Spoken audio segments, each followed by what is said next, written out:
The recording now.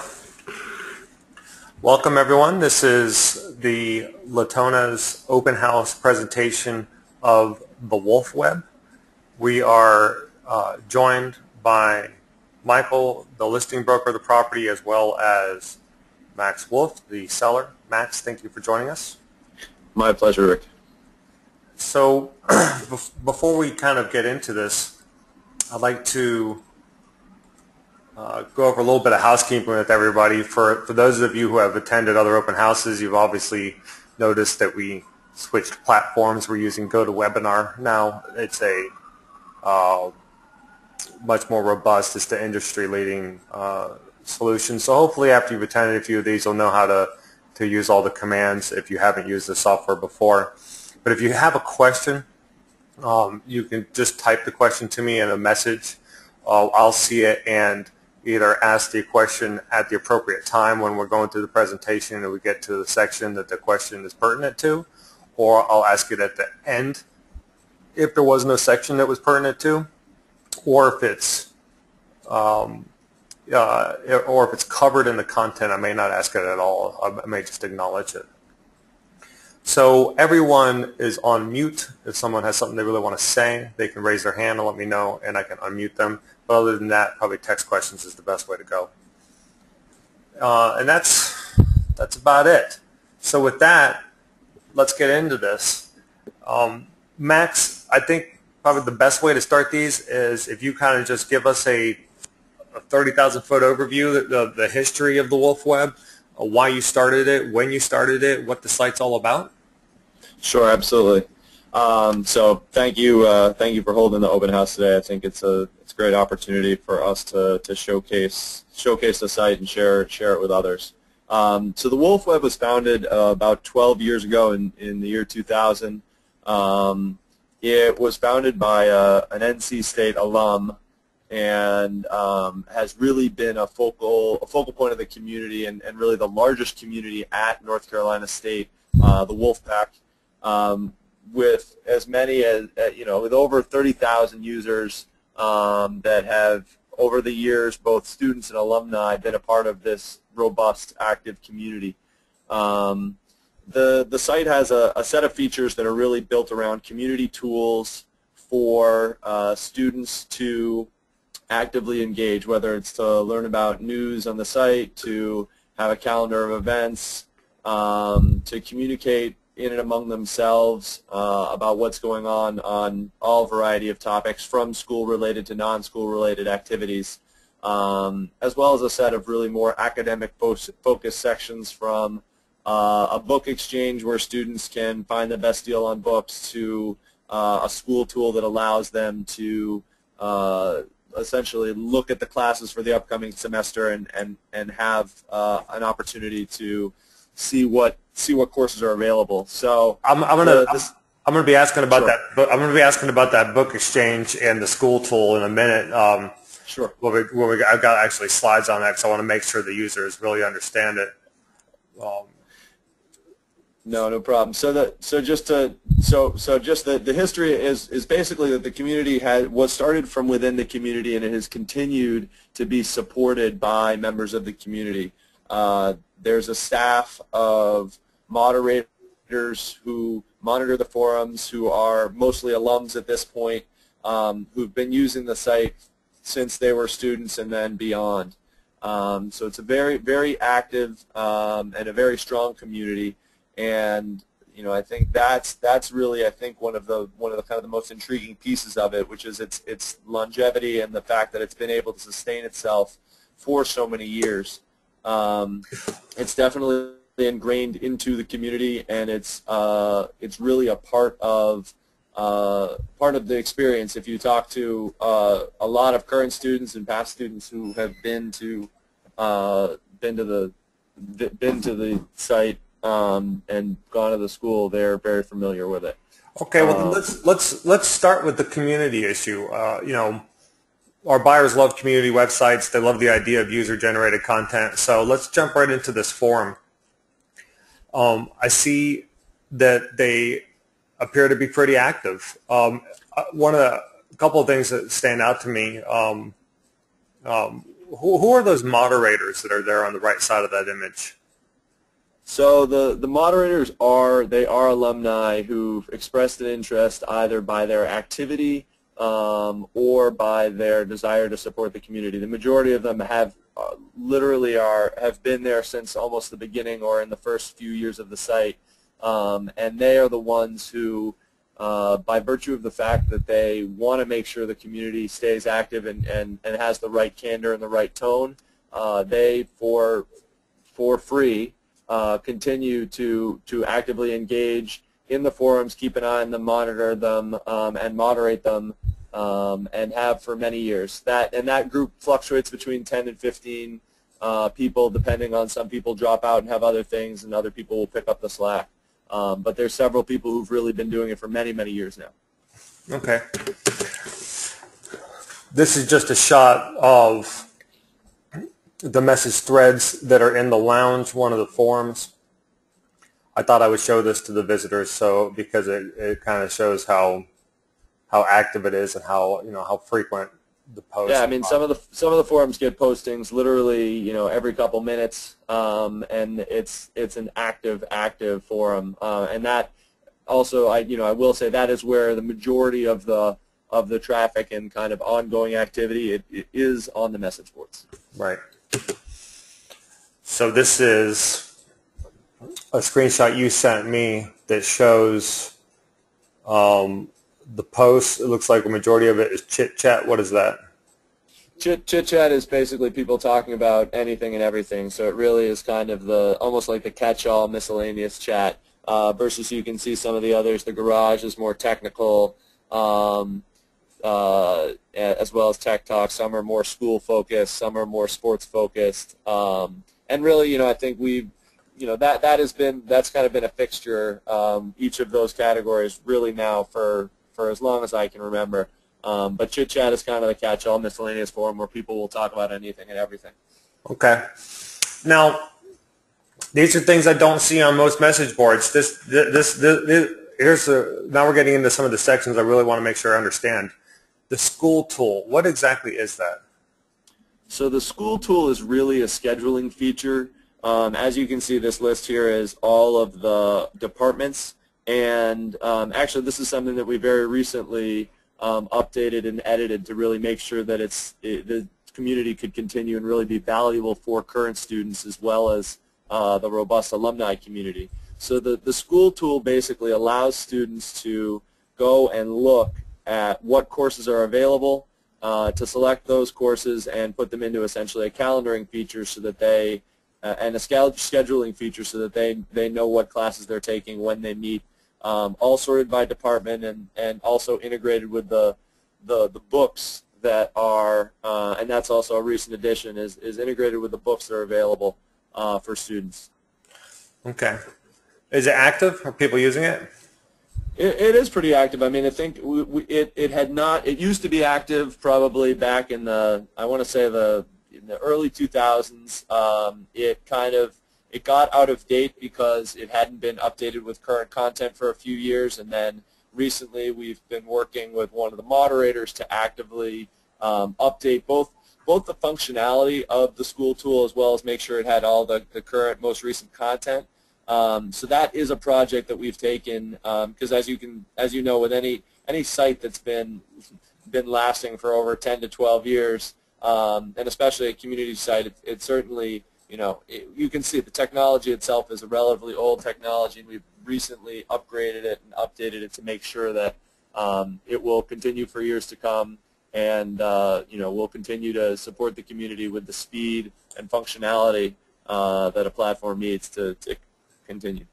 Yeah, so this is a second screenshot from the school tool. I guess this is more of the calendaring function here.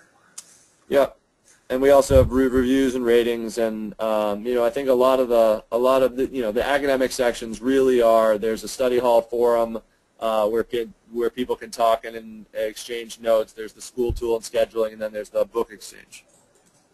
Okay.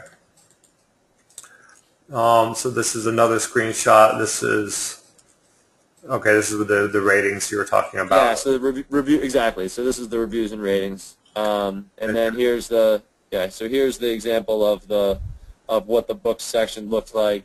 You know, it has all the data that people would need in terms of, you know, ISBN, author, etc. And then it ties it back into the scheduling function. Got it. All right, so this is, can people buy the books on this page?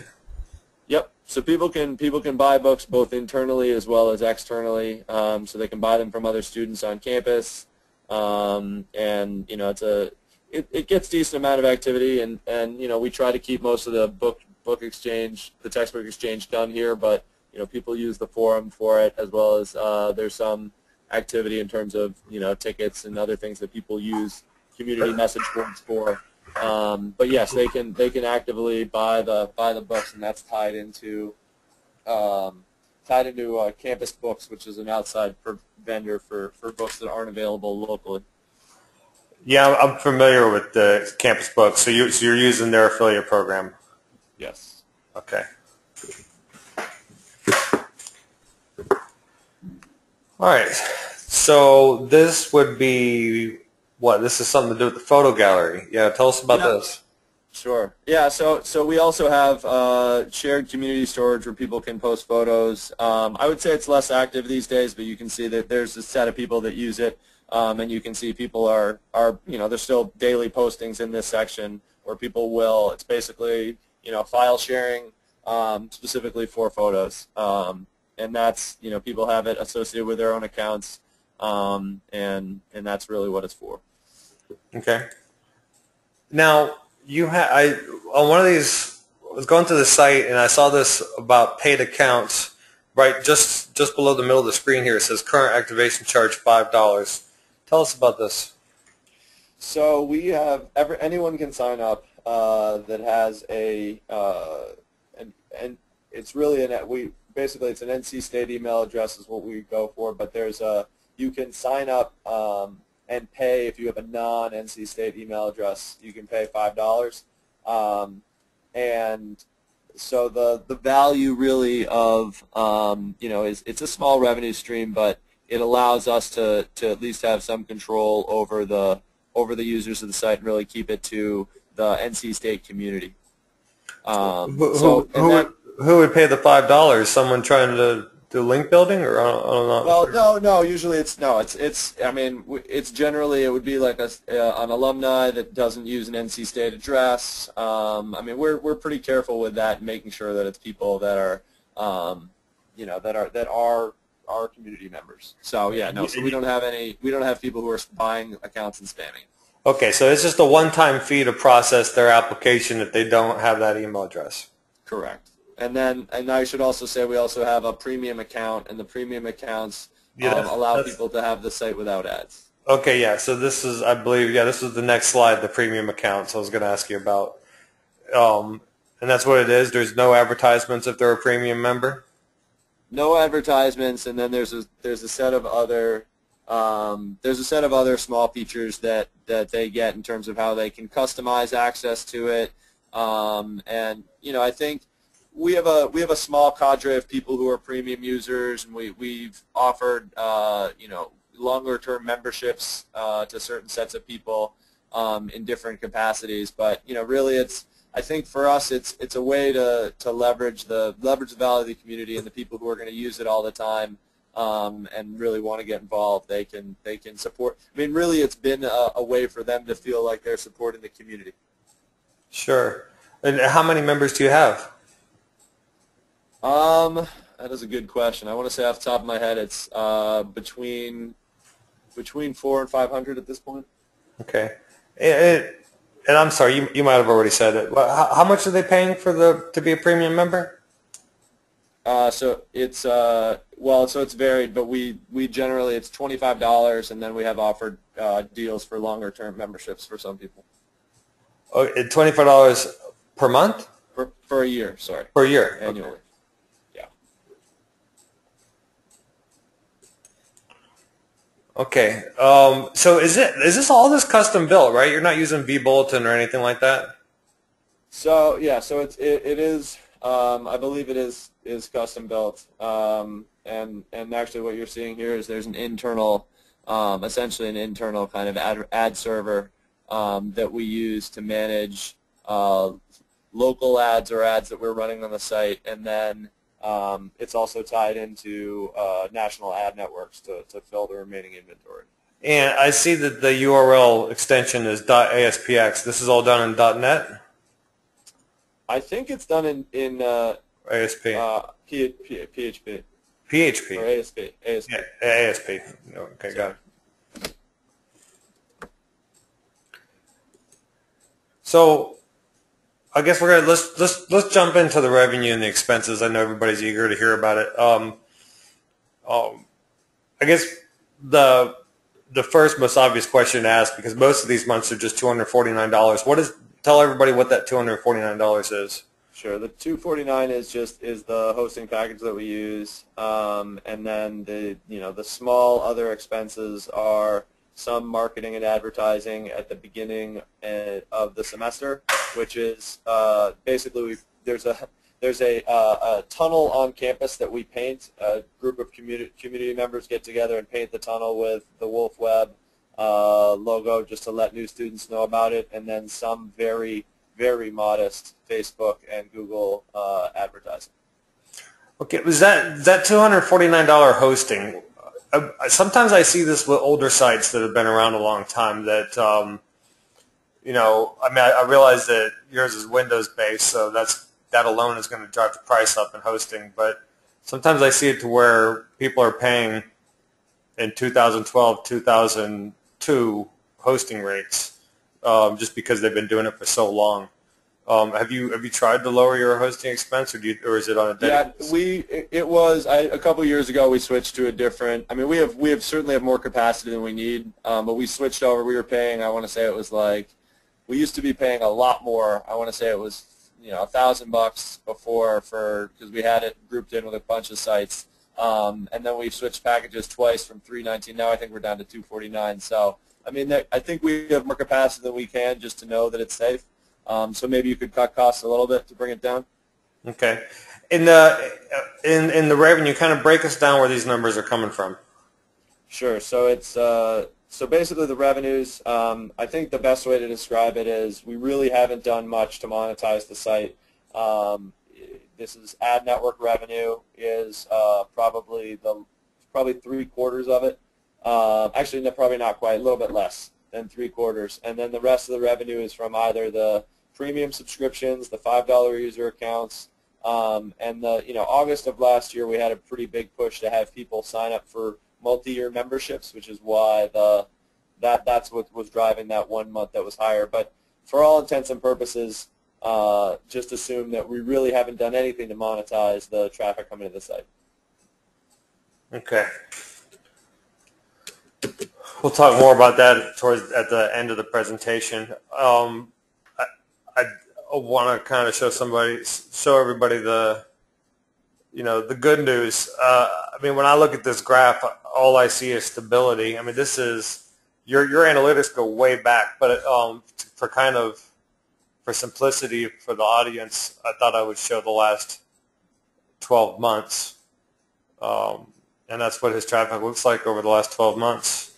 Yeah, I mean, there's definitely, and it's pretty consistent. I mean, it's obviously cyclical by the week, and then there's some. I mean, I would say for a college-focused site, it's actually pretty impressive that we're able to hold as much traffic over the summer months, which I think goes to show the robustness of the community.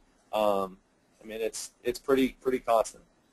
And on this slide, everybody can see, kind of the loyalty of the traffic, almost 59% returning visitors. Yeah, loyalty, and as you can see, I mean, our users are, they're digging into the content. They're staying for a long time. Yeah, over 10 pages and over 10 minutes per visit. It's very high. Absolutely. But I will also note, though, I mean, you can see that we do have a set of people who are new visitors to the site coming through, which is either driven by new students coming on campus, or we do have, there is content that gets more activity based on the fact that, I mean, the site's been around for long enough that we have content that's indexed around from different sources.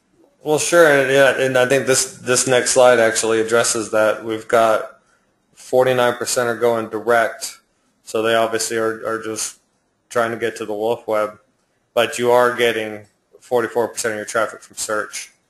Yep.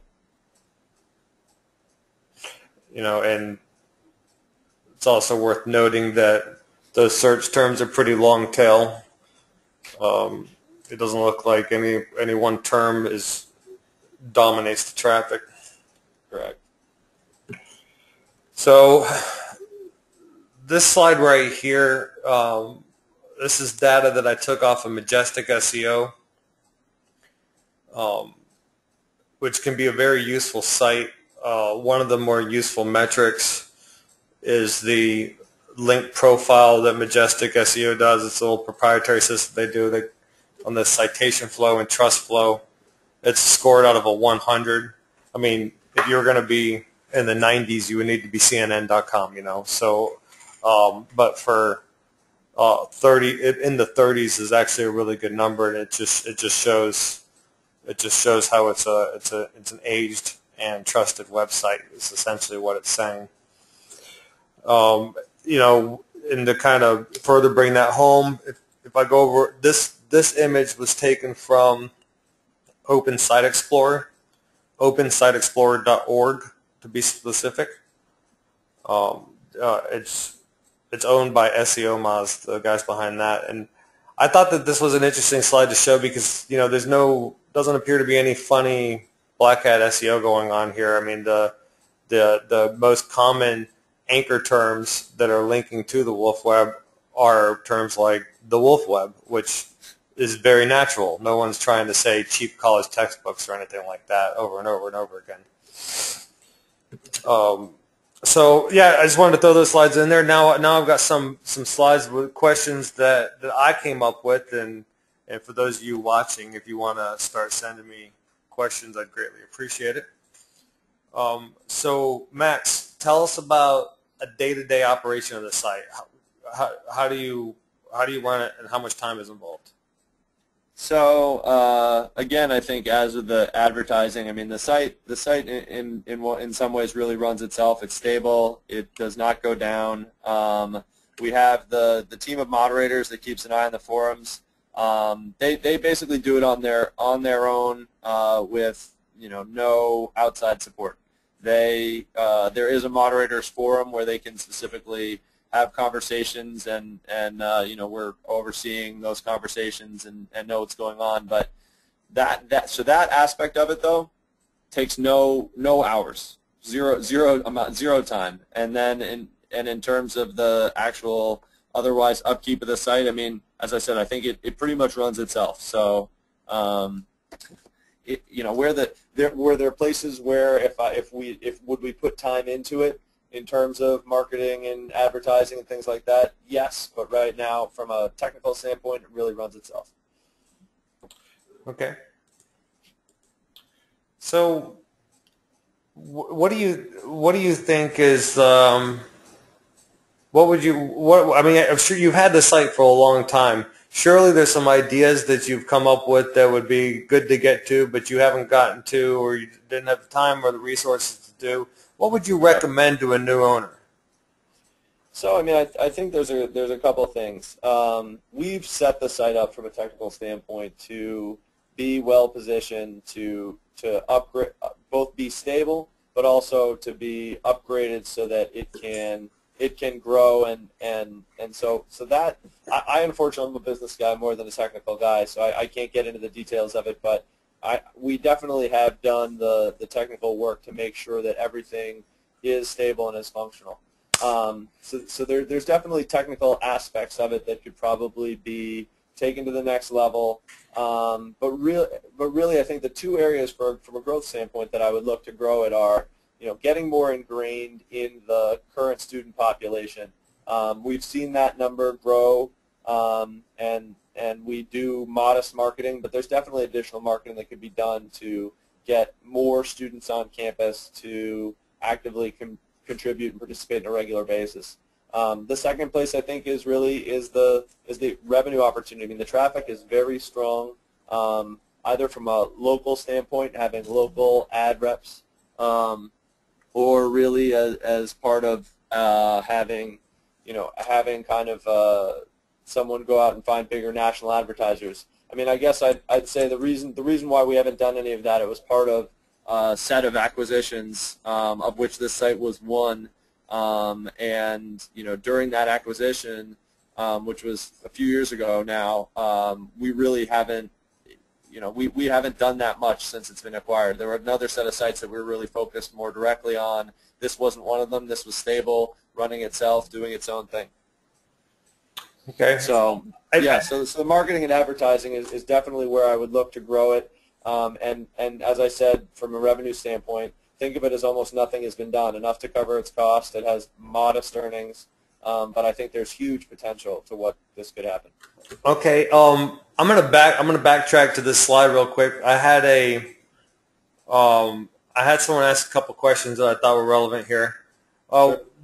One of the questions I was asked was someone in our audience wants to know what kind of impact the site would have if you were not involved, and it reminded me of something I was planning on asking, but I forgot to ask myself. Who moderates the moderators? How?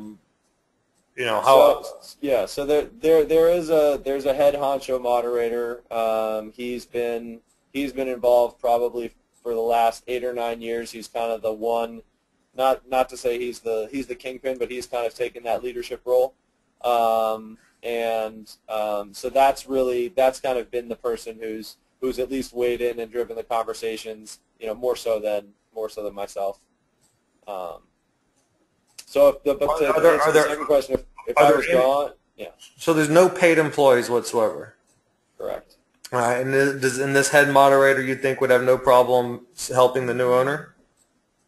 I mean, I don't think, I would say it shouldn't be an issue at all. I mean, that's been a conversation that's taken place in terms of what's the future of the site, and I think it's fundamentally for us, he'd have no problem at all. I mean, the community runs itself, and we want the community to succeed and grow, and that's fundamentally the reason why we've been involved from the beginning. Okay.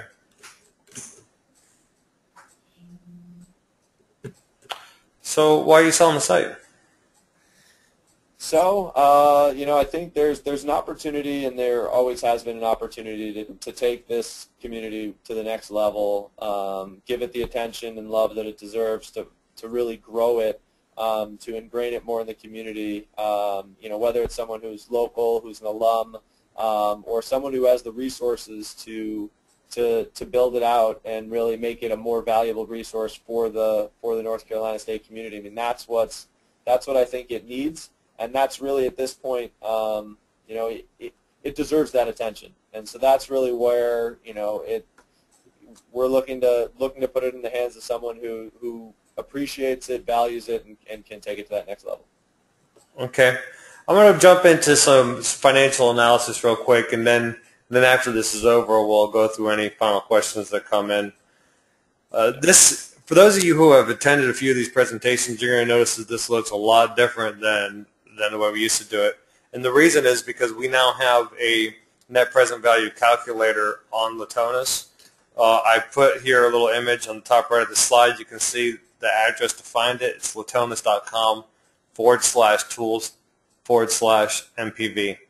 So before I get started talking about this, Max, you're going to have to excuse me. I've got to put my other hat on. I represent buyers too, and I'm just trying to give my honest opinions on things. But I will point out that the NPV calculator is only for valuing the cash flow.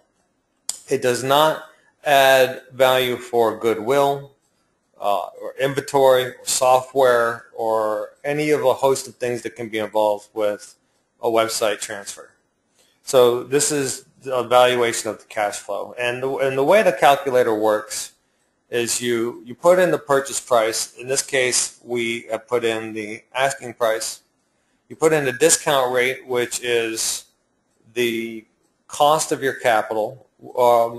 I use 10% here because this is the low risk version of the analysis. If you were borrowing money at 15%, you would put 15 there. And then you put in a risk adjustment, and the risk adjustment is, the percentage chance that you feel things could go horribly wrong. And what happens is you get a risk-adjusted discount rate of 20%. And as you're filling out all these things on latonis.com/tools/MPV, you're going to have this real-time summary that just keeps updating. And it should show you pretty cleanly how this risk-adjusted discount rate affects the future cash flows. So, for example, in this low-risk financial analysis, I left the annual revenue and the annual expenses exactly the same as they've been in the trailing 12 months. So no growth, no decline. Clearly, this isn't reality. This isn't how the world works. If you're thinking about buying it, you'll want to kind of adjust the revenue expenses based upon what you think is going to happen in your business plan. And you can see how the first year has cash flow, revenue minus expenses is $10,495.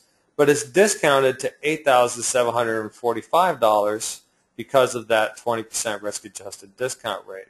And the second year's cash flow is discounted to $7,288 because it got hit by 20% 2 times, essentially. Just like year 3 got hit by it 3 times, and then the perpetuity got hit by it 4 times, which I'll explain in a second. So you can so basically what you have is you have the outgoing investment, in this case negative $45,000, plus the discounted future cash flows give you the net present value figure. So in this scenario, you would be creating $2,413 worth of wealth when you did the transaction if all these variables were correct. So that's why you spend your time trying to get the variables correct. Now, in this step 4, this perpetuity calculation, just to explain that a little bit, and when you're on this page on the Latona's websites, you can click on any of these question marks, and it will tell you, give you further explanation. We also have a YouTube video on there to explain things. But you have 2 choices. You can either sell the site or keep the site. In order to calculate the net present value of something, you have to have what's called a terminal value, and that's essentially what the step 4 is, the terminal value. So a perpetuity formula is it assigns a dollar figure to cash flow stream that never ends. So in this case, we're taking that year 3 cash flow and we're dividing it by the risk-adjusted discount rate to get the perpetuity formula.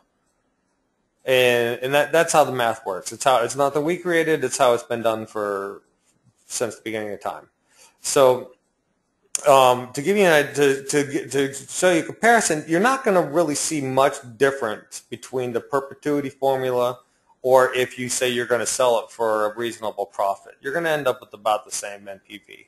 But check it both because it could really make a difference if year 3 is expected to be much higher or much lower than year 1.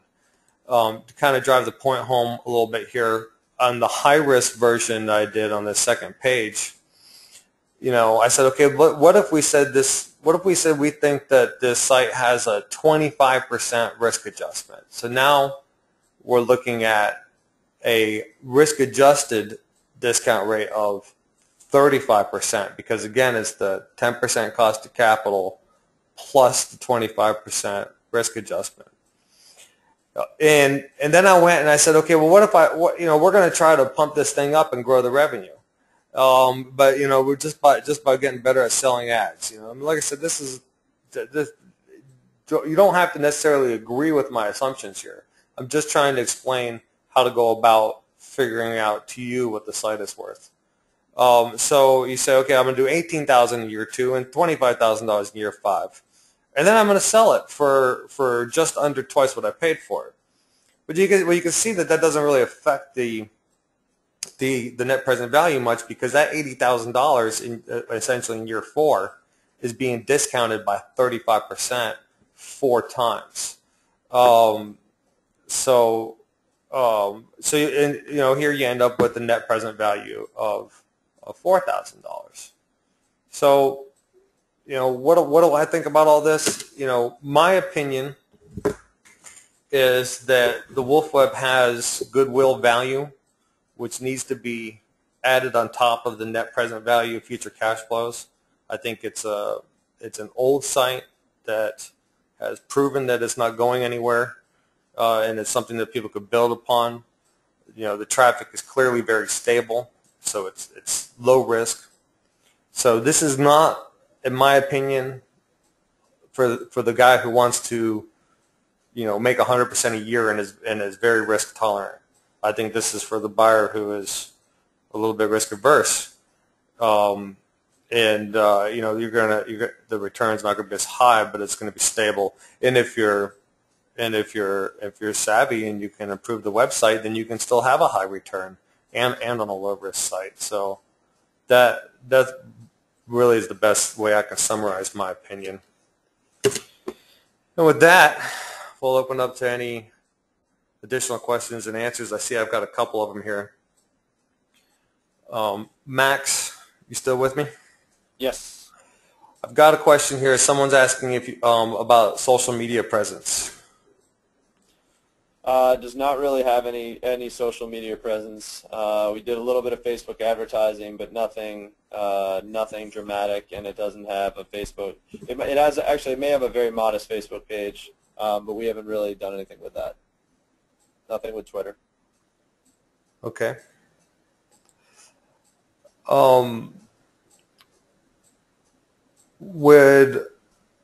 I'm not sure that it would be necessary, but I did have someone ask if you'd be willing to stay involved or help with the transfer.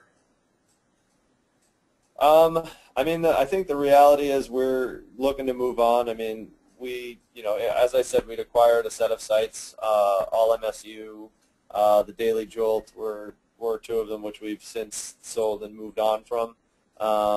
But obviously enough to make sure that it remains stable, and that the community continues on. I think for certainly a period of time, would definitely want to stay involved for a transition. But beyond that, no.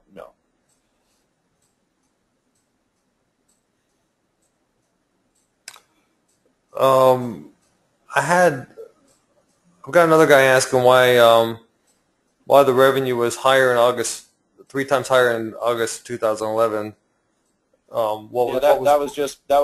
We were driving people to purchase longer term subscriptions.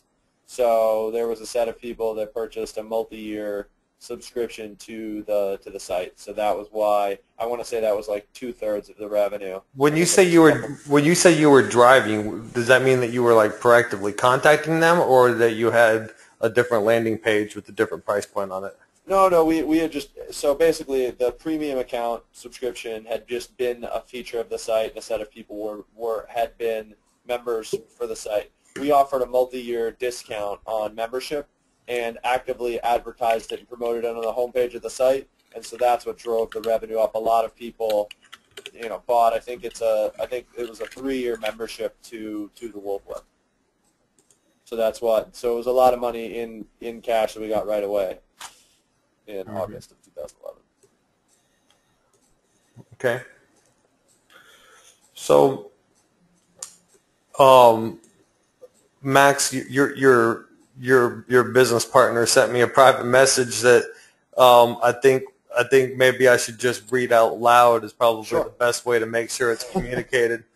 Yeah, no, go for it. So this is your partner's words, and I'm reading now. He says, it's important to say that you guys used to own a national site called the Daily Jolt that was 25 times the size, and a few other sites that you sold off, and that the Wolf Web has essentially sat and run itself. It's like Craigslist. People love it, and they will continue to support it, and that there's no question that anybody who has the ad inventory, they can apply to this, given the traffic, can make good money. So, no, it's good. Couldn't have said it better myself. I didn't know how else to insert it other than to just read it out. Oh. That's it. Unless anybody wants to throw me one last question real quick, I'm out of questions. I do appreciate you taking the time, Max. I know our audience appreciates it, and we will be saving this recording and sending it out to more people. So thank you very much. And thank you. Thank you so much, Rick, and thank you, Michael, as well. All right. Thank you, everyone, for attending. Bye-bye. Have a great day.